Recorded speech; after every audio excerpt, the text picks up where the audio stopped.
Hey, I'm Matthew Moscoviak from CNET, and we're going to take a look at the Sony STR-DN1030. This is a 7.2 AV receiver, and it's selling for $500.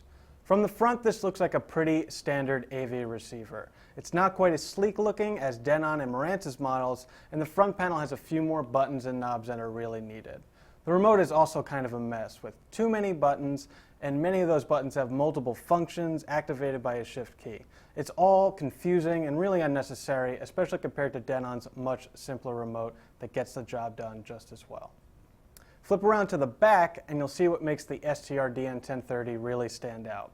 You almost never see an antenna on the back of a receiver, but the Sony has one because it has built-in Wi-Fi and built-in Bluetooth.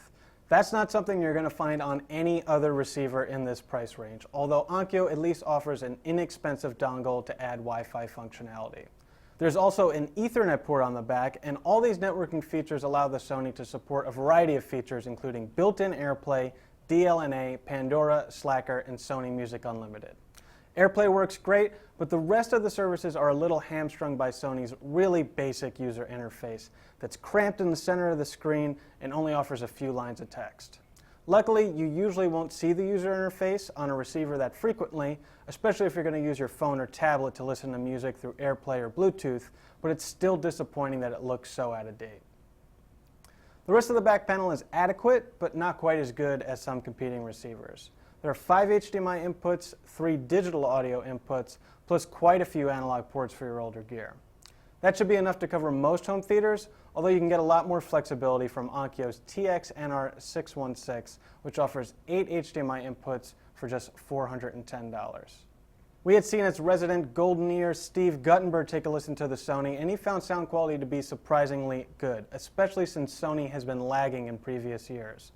It sounded great with dynamic action scenes from movies and also really natural with music from both Blu-rays and CDs. We had it compared directly to last year's sound quality champ, the Denon AVR1912, and the two receivers were pretty much neck and neck.